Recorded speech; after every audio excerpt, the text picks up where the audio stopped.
चांदूरबाज अचलपूर तालुक्यातला पीक विमा काश्मीरच्या शेतकऱ्याला गेला होता. पीक विमा म्हणजे घोटाळा असं समीकरण झालं. 4 टिकर कमी केले, एकच टिकर ठेवलेला आहे. त्याच्यानं पीक विम्याचं जे अस्तित्व होतं तेच संपलेलं आहे. ते आता पैसे वसुलापुरतं मर्यादित राहू नये एवढ्या अपेक्षा आहे. पण आता शेतकरी मजुरांनी सुद्धा हे लक्ष घेतलं पाहिजे. 2 भाऊ जर एकत्र येऊ शकतं तर आपण शेतकरी शेतमजुरांचा लढा अधिक मजबूत करण्यासाठी एकत्र झालं पाहिजे. हा संदेश माझ्या शेतकरी बांधव आणि मजुरांनी घेतला पाहिजे अशी अपेक्षा आहे.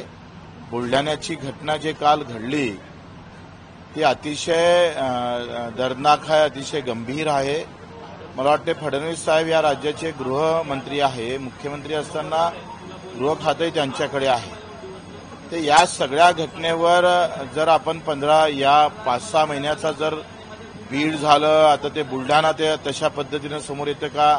अमरावती शहरामध्ये मागच्या 1 वर्षात 8 खून झालेले आहेत.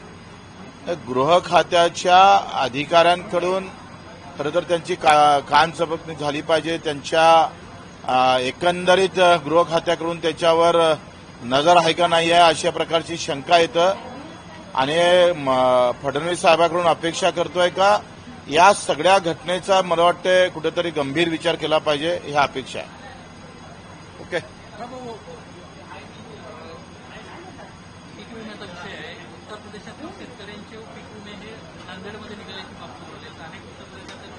मागं पण विधानसभेत हा प्रश्न मांडला होता का चांदूरबाज अचलपूर तालुक्यातला पीक विमा काश्मीरच्या शेतकऱ्याला गेला होता.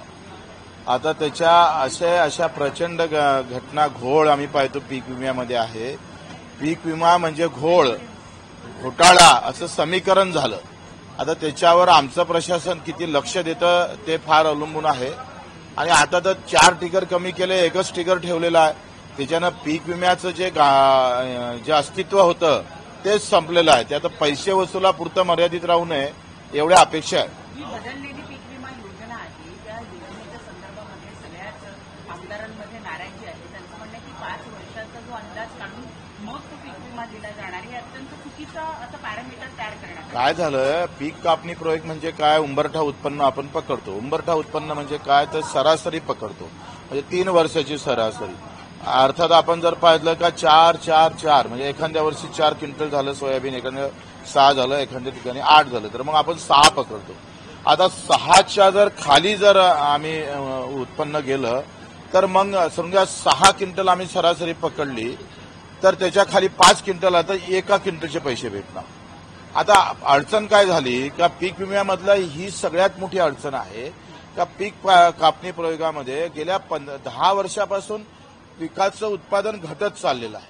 आणि त्याच्यामुळं आता जर सरासरी उत्पन्न 4 आलं आणि आताही मला 4 आलं तर मला पैसेच भेटणार नाही. नुकसान तर कायम आहे.